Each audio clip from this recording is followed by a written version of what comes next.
Всем привет! Сегодня мы находимся в очень необычном месте. Мы находимся в недавно открывшейся новой кондитерской известного филиппинского шефа Эли Салар. И сегодня мы с вами попробуем его десерты и выпечку, которая здесь продается. Кондитерская открылась недавно на Филиппинах, в столичном районе Параньяк, метро Манилы. Пространство выполнено в современном дизайне и украшено потрясающими картинами. Их нарисовала старшая дочь шефа. А еще внутри растет небольшое какао-дерево, как символ того, что именно здесь рождается настоящий шоколад. Но кондитерская – это только часть. Здесь же расположен офис и целый цех, где готовят сладости для других точек и делают собственный шоколад. И мы как раз сегодня отправимся туда, чтобы увидеть, как производят шоколад. А еще здесь проводят мастер-классы. И сегодня мы побываем на одном из них, чтобы своими глазами увидеть, как рождаются настоящие шоколадные конфеты. А теперь давайте вернемся в саму кондитерскую и посмотрим, что здесь можно попробовать. Основу витрины составляет обширная линейка десертов. Нежные муссовые пирожные, разнообразные торты и другие сладости, от которых просто невозможно отвести взгляд. Конечно, в меню есть и классика, например, ароматный кофе. А если захотите перекусить более основательно, здесь можно найти и полноценное блюдо.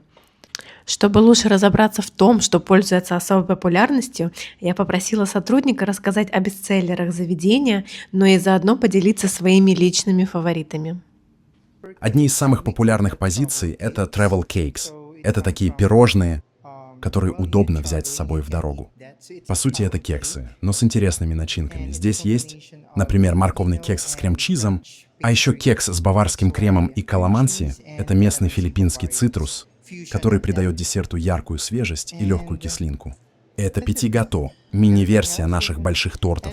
Мы сделали их для тех гостей, кто не хочет брать целый торт, а предпочитает небольшую порцию. И, конечно, у нас есть большие торты Entremet Cakes.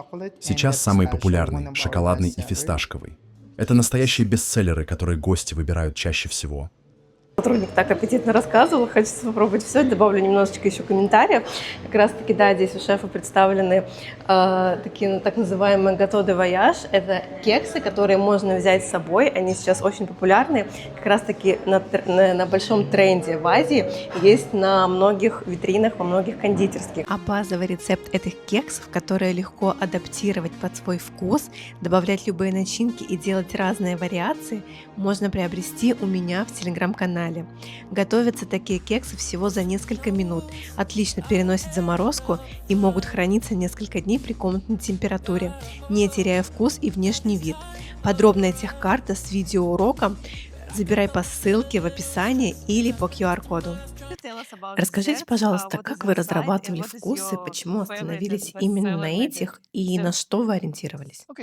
Когда мы разрабатывали наши вкусы, мы старались адаптировать десерты под филиппинский вкус, чтобы они были понятны и нравились местным.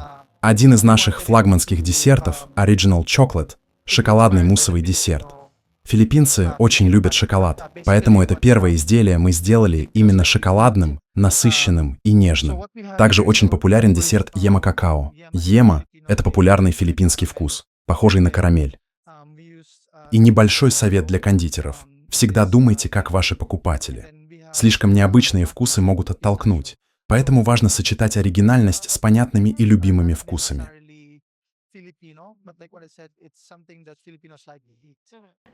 Здесь также представлена выпечка. Круассаны выглядят вообще супер секси, честно говоря.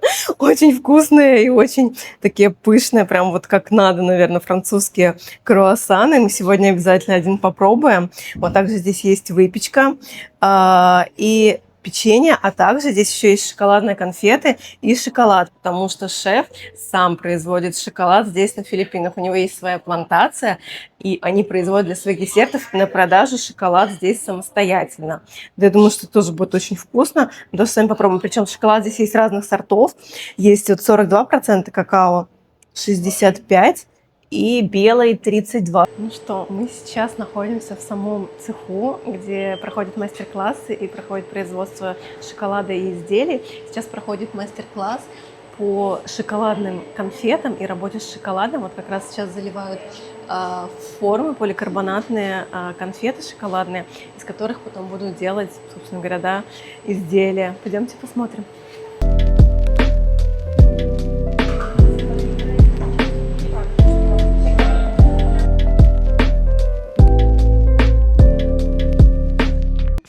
очередь хочу вас поблагодарить за то, что нашли время и поздравить с открытием такой большой кондитерской. Она просто потрясающая. Расскажите, пожалуйста, вашу историю. Почему вы выбрали именно эту профессию? Что вас сподвигло стать кондитером? Mm. Я всегда был очарован этой профессией. Я вырос в семье, которая занималась пекарней. У нас был свой маленький бизнес. Когда я был маленьким, мой первый опыт работы с хлебом начался, наверное, в 4 года. Я тогда уже помогал и тайком пробовал сырое тесто для хлеба в пекарне тети. Позже родители решили открыть нашу собственную пекарню, когда мне было 13. Я с радостью помогал им, и мне это очень нравилось. Я действительно получал удовольствие от процесса. С тех пор я после школы и летом всегда помогал в пекарне. Тогда я понял, что хочу стать шеф-поваром, потому что это действительно мое призвание. У вас очень большой бэкграунд. Вы работали и в Дубае, и в Сингапуре, и в Канаде. Почему вы решили открыть бизнес именно здесь, на Филиппинах? Это интересно, потому что работа за границей мне очень нравилась. Я многому научился и получил бесценный опыт. Но моя самая большая мечта всегда была открыть собственную пекарню. Наверное, это связано с моим детством. Запах свежего хлеба, то чувство, когда ты сам делаешь что-то руками и радуешь людей. Когда я жил за границей, начинать свое дело там оказалось непросто. Маленький бизнес тяжело развивать, особенно без больших инвестиций. Я пробовал печь торты и продавать их друзьям, но это не было с таким масштабом, которого хотел я. И вот тогда я подумал, почему бы не вернуться домой и не попробовать осуществить свою мечту именно здесь, на Филиппинах. Здесь у меня корни, своя история и ощущения. Поэтому я и вернулся, чтобы наконец-то открыть собственное дело. Скажите, пожалуйста, с какими основными трудностями вы столкнулись при открытии бизнеса на Филиппинах? Я бы не сказал, что это было очень сложно. На самом деле мне повезло, открытие совпало с пандемией.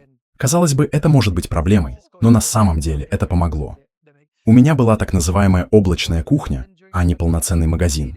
Поэтому стартовые затраты были минимальными.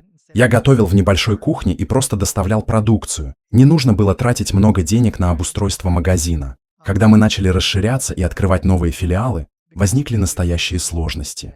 Уже нужно было не только готовить, но и управлять командой. У меня стало больше сотрудников с разным опытом и профессиональным фоном. Пришлось учиться делегировать задачи, организовывать работу так, чтобы все шло гладко, и одновременно выстраивать отношения с крупными компаниями. Именно управление людьми и процессами оказалось самым большим вызовом, но это тоже очень интересно и мотивирует развиваться дальше.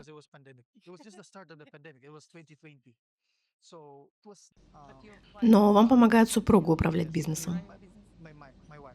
Да, моя жена — мой бизнес-партнер. Она занимается бэк-офисом, административная работа, персонал, продажи и маркетинг.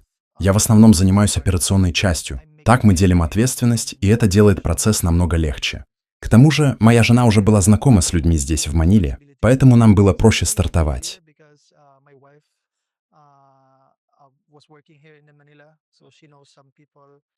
Помимо всего прочего, вы самостоятельно производите шоколад и выращиваете какао-бобы. Это невероятно. Как вы к этому пришли? Сначала я увлекался хлебом, но, работая в кондитерской, я влюбился в шоколад. Это один из самых сложных ингредиентов для работы, но мне нравился сам процесс. Когда я вернулся на Филиппины, я стал консультантом шоколадной компании, где мы делали разные кондитерские изделия и изучали процесс от фермы до готового шоколада. Когда мы открывали свой бренд, сначала мы покупали импортный шоколад, но потом подумали, почему бы не производить свой шоколад из какао-бобов, выращенных на Филиппинах. Так у нас появилась собственная плантация какао. Операционные затраты оказались относительно невысокими, потому что труд здесь недорогой, но самым сложным оказался сам процесс переработки, от фермы до готового шоколада. Сейчас у нас есть свой бренд шоколада, который делает наши изделия уникальными. Благодаря этому наши продукты остаются по-настоящему филиппинскими. Все кондитерские изделия содержат шоколад, который мы сами выращиваем и перерабатываем. Это дает нам уникальность и контроль над качеством, вкусом и рецептурой, а покупатели получают продукт, который не встретишь больше нигде. И последний вопрос. Какой бы вы могли дать совет тем, кто только начинает? Что ж, если вы правда любите выпечку и шоколад, просто начинайте. Не ждите идеальных условий. Наш главный секрет успеха в том, что мы всегда начинали с малого. Не с больших магазинов и дорогого оборудования. Мы стартовали буквально с одного стола. С одним миксером, с одним фризером. И этого было достаточно. Поэтому просто начни с того, что у тебя есть прямо сейчас. Делай, что можешь, уже сегодня.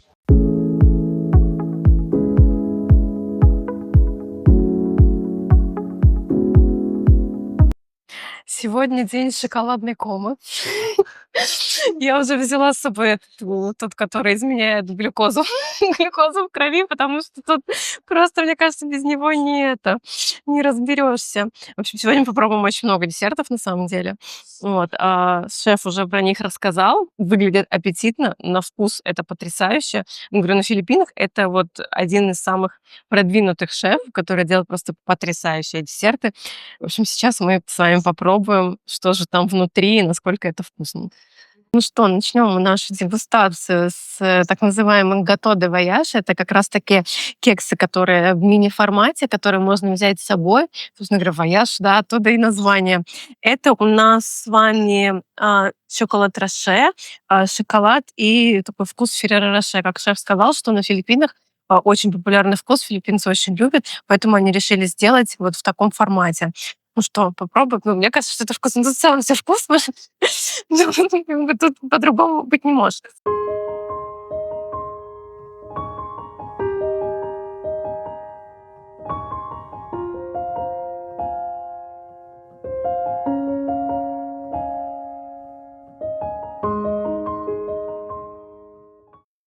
М.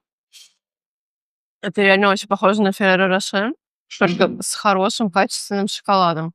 Есть небольшой кранч, как раз вот за счет орехов. Но, блин, по вкусу это прям такой насыщенный, вкусный шоколад. Это просто нереально. Блин, у меня там еще 5 десертов. Ну, я бы его доела, правда, это очень вкусно, ребята. Вообще. Здесь у нас получается сам кекс. Здесь шоколадный ганаш из темного шоколада. Здесь немножечко молочного шоколада, глазурь роше. Вот и как раз за счет глазури здесь есть небольшой кранч. И я думаю, что в самом ганаше здесь есть прослойка а, с какой-то хрустяшкой. Но это вообще, это реально шоколад просто божественный. Итак, следующий десерт у нас на очереди. Он тоже из серии у нас Гато де Вояж. Вот этих вот маленьких кексиков. Это у нас с вами морковный карат крем-чиз. Соответственно, да, само тесто морковное. Сверху крем-чиз с добавлением ванили. Здесь, кстати, видно вот эти вот вкрапления ванили, что вообще на Филиппинах очень редко. Здесь практически нет ванили. Нормально, здесь все только усилители вкуса и различные ароматизаторы. Вот нормальной натуральной ванили здесь практически нет. Сверху украшено, видимо, морковкой и что-то еще. Давайте пробуем.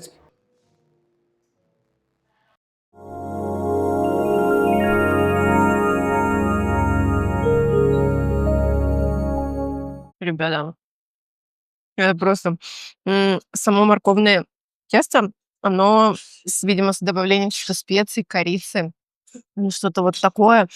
Такой немножко пряный такой вот есть вкус. Ну, это прям очень вкусно. Вот морковный кекс. В общем, ну, морковь, естественно, не чувствуется, но сочетание вот с ванильным кремом и вот это вот нотки корицы, каких-то пряностей с морковным вот этим тестом. Он такой нежный, он вроде и плотный, но в то же время он прям тает во рту.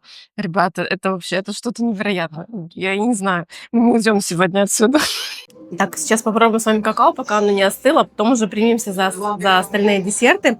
Это signature какао, у них это... Как signature переводится? Фирменный, да? Все.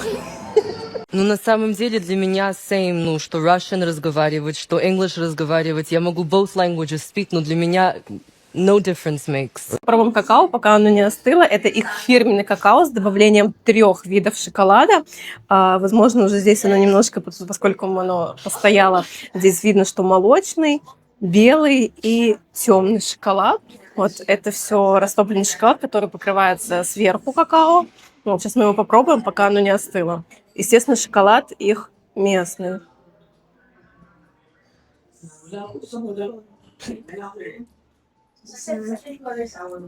Очень вкусно. М. Блин, какао прям вот настоящий, вот как он должен быть, горячий. Он уже, конечно, чуть подостыл, но я думаю, что когда он был прям супер горячий, это, вы знаете, у меня такое ощущение, когда тебе дома вот раньше делали какой-то горячий шоколад, мама, бабушка, вот они тебе его растопили, сделали с молочком и подали тебе вот реально вот это вот воспоминание вкуса детства хорошего натурального какао. Блин, это потрясающе, на самом деле, очень вкусно. Так, ну что, первое у нас на очереди будет муссовое пирожное. Это шоколад фисташек кранч, шоколадный кранч с фисташкой. Собственно говоря, да, по внешнему виду мы видим, что оно зелененькое, соответственно, да, намекает, что, возможно, это будет с фисташкой. Украшено очень красиво и эстетично. Собственно говоря, ничего сложного здесь в украшениях нет, но как раз-таки такие украшения позволяют вам делать именно на массовое производство, потому что их можно будет сделать много, и сразу на несколько, да, пирожных, на несколько партий. Именно поэтому, наверное, да, и выбрано было это украшение. Но смотрится эффектно, очень красиво, смотрится очень современно. Вот, так что давайте попробуем. Собственно говоря, у нас здесь есть ободок, есть вот как раз шоколадная эмблема, что это сделал шеф. Сверху это, скорее всего, шокотрансфер, и сделано из шоколада, собственно говоря, мне так кажется. Вот, и немножечко взбитого ганаша, скорее всего, с зеркальной глазурью покрыто. И немножечко есть вот дорогого эффекта из сального золота пищевого. Давайте попробуем.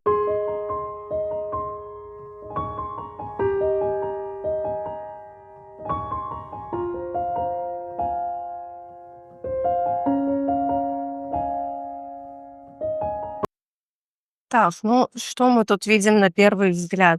Это мусс, шоколадный мусс.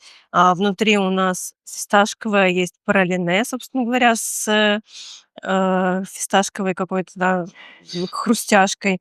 Есть шоколадный бисквит и еще какая-то вот есть прослоечка. Сейчас мы с вами попробуем все вместе. Я чувствую шоколад, чувствую бисквит шоколадный, фисташки, честно говоря, не чувствую. Может быть, я ее не зацепила. Давайте еще одну попробуем. Возможно, я, правда, не зацепила. Тут вот она должна быть. Да, не попалась. М, Какой насыщенный вкус фисташки. Он не навязчивый, но он так интересно раскрывается. Сначала ты чувствуешь шоколад, потом вот эту вот фисташку, и потом еще вот что-то, еще какой-то оттенок, я не могу понять пока что. Но очень гармонично. Десерт абсолютно не приторный. Все очень гармонично по слоям, и постепенно у тебя раскрывается внутри с каждым укусом. Я еще раз хочу попробовать одну. Вот так, прям все вместе.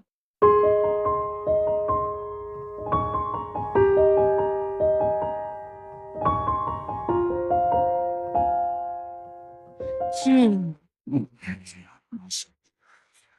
Очень вкусно. М, Правда, очень такой фисташка, она раскрывается, но она не навязчивая. То есть она с таким м, ой, какая вкусная фисташка. Когда это прям чувствуется, что насколько хорошие, качественные ингредиенты. Человек, да, шеф не поскупился на ингредиенты, и действительно он делает на качество, на совесть. В общем, блин, очень-очень гармоничный десерт. Мне нравится. Мне нравится, что фисташки нет в таком прям сильном вкусе.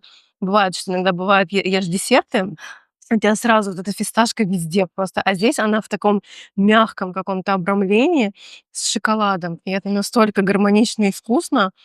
Вот. Однозначно я могу рекомендовать этот десерт, если кто-то будет здесь и попробует. Вообще очень классный. Мое лицо еще влезает в кадр. Это хорошие новости. Следующий у нас на очереди с вами десерт. Это в оригинальном меню он называется ема какао. Он состоит из карамели. Там внутри карамельный вкус. Как раз мне шеф сказал, что такой карамельный вкус очень любят на Филиппинах. Чем-то, наверное, схож с вареной сгущенкой. Вот, естественно, шоколад. И сверху очень красиво украшено. Посмотрите, какой очень тоненький ободок сделан из шоколада с очень красивыми полосками. Это прям мне очень нравится. Сверху также украшен шоколад и декор из шоколадного бонбона в виде какао, который показывает, что десерт будет с шоколадом.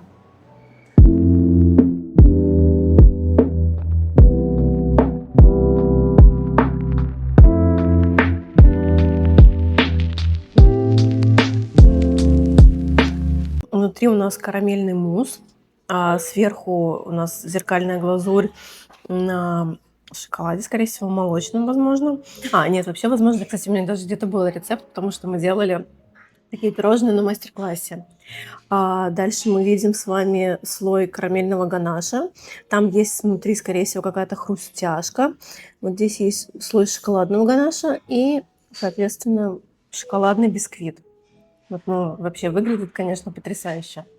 Сейчас попробуем на вкус, но я уже пробовала ранее этот десерт. На вкус он, наверное, один из моих самых любимых здесь.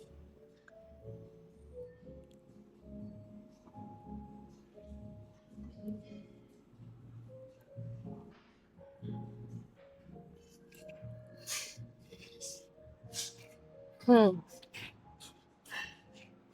М. Здесь уже шоколад, скорее всего, не горький. Здесь нет вот этой вот горечи шоколада. Ну, он не прям горький, но я имею в виду, что все равно горький шоколад, он дает немножко более такой насыщенный оттенок. Здесь он такой прям нежный. Чувствуется карамельный вкус, немножечко хрустяшки. Вот, очень тоже гармонично. На самом деле, мне очень нравится, как составлены сами техкарты, потому что это действительно очень-очень гармонично по вкусу. И они абсолютно не приторные, и ты можешь съесть, да, целое, мне кажется, пирожное, и такой типа, блин, и мне будет нормально. То есть они очень легкие, они не плотные, не вот такие, не то, что вот как бисквитные торты, когда ты съел один кусок и понимаешь, что никуда не можешь двигаться. Нет, здесь такого нет. Очень-очень необычный вкус. Последний у нас из муссовых пирожных на сегодня. Это, как сказал шеф и сотрудники, это самый популярный десерт, который вообще в целом с этого десерта они начинали. Это был первый вкус, который они ввели в ассортимент. Это классический шоколадный муссовый десерт.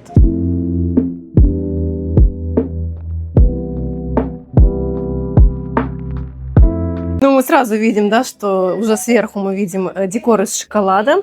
Сама зеркальная глазурь, она на основе шоколада, что уже говорит нам о том, что, возможно, десерт будет шоколадный. И вот эти вот, я не могу, вот эти ободки из шоколада, посмотрите, я не знаю, они такие тонкие, и очень красиво сделан узор из золотого кондурина, даже не золотого, а с каким-то отливом интересным. Ну и, конечно же, эмблема шефа.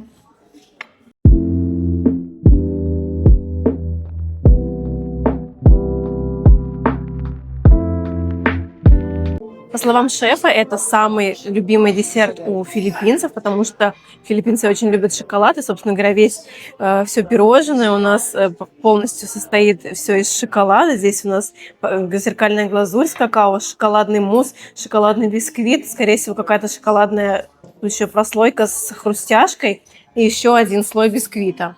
Так что все говорит о том, что здесь очень много шоколада, и концентрация шоколада зашкаливает.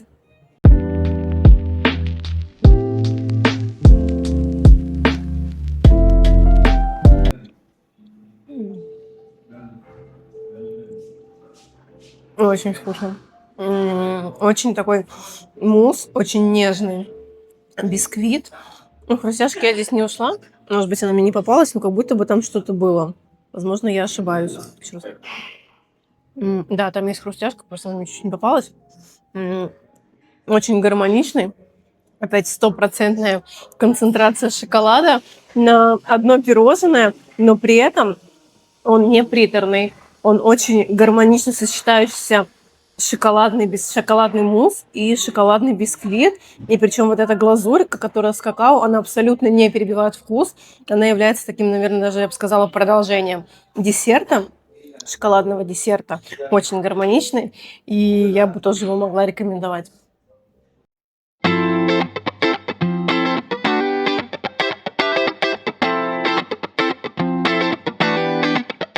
Ну, И напоследок я не могла пройти мимо выпечки, потому что выпечка это является также одной из визитных карточек шефа.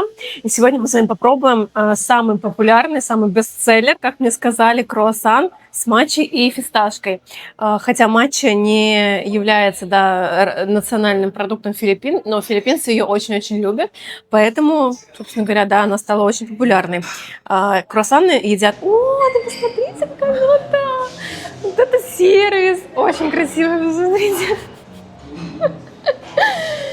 Вот. А по правилам этикета круассан едят руками, не приборами, там не макают ни в коем случае в кофе. Вот, его едят руками, откусывают по чуть-чуть, отламывают, точнее, по чуть-чуть и едят руками.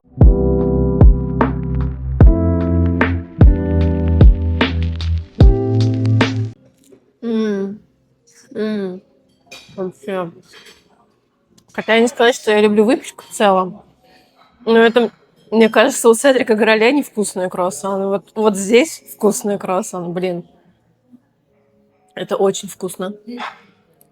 Какое нежное тесто, оно прям вот правильное, как для круассанов. Я не могу.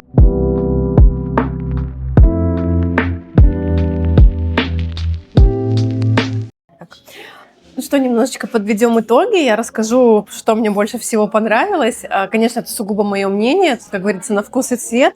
Но что могу отметить, естественно, да, все пирожные, все десерты сделаны безумно профессионально и очень гармонично. То есть, да, видно, что вся техкарта у каждого изделия выверена до грамма и отточено мастерство. Это даже не обсуждается. Что касается моих фаворитов, то, конечно, здесь мне больше понравился карамельный десерт, потому что я фисташку не сказать, что особо люблю, а то он даже тянется ко мне. Потому что фисташку я не сказать, что я очень люблю, хотя сам десерт очень-очень неплохой, фисташковый. Здесь у нас это карамельный десерт, он стоил 475 песо, я напишу, сколько это будет в рублях. И, конечно, мне понравился вот этот вот великолепный гато де вояж, эти вот кексы, которые можно взять с собой. Сейчас они в Азии на пике популярности, они есть в каждых вообще кондитерских, и, естественно, шеф не мог пройти мимо этого тренда. Ребята, к нам сейчас подошли сотрудники кондитерской и сказали, что от шефа нам подарили вот такой набор круассанов с собой. Это так приятно. Блин, круассаны на самом деле, правда, потрясающие. Я просто в восторге от этой выпечки. Это очень приятно. Вот, но надеюсь, мы влезем в дверные проемы. Но после такой выпечки не страшно.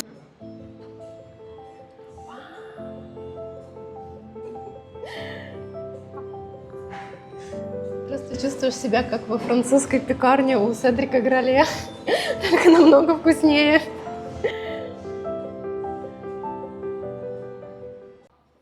Ну что, вот такой обзор у нас получился. Надеюсь, что вам понравилось. Все, что мы не доели, естественно, я не смогла это все съесть. Я попробовала, конечно, на камеру, но остальное мы все забираем домой. Надеюсь, вам понравился этот обзор. Вообще, в целом, атмосфера самого кафе очень уютная, очень приветливая. И всегда хочется приезжать снова и снова, потому что в целом, да, и сам шеф, и его семья очень сами по себе очень добрые и приятные люди. Надеюсь, вам понравился этот обзор. Ставьте лайки. Не забудьте подписаться, чтобы выходили новые обзоры.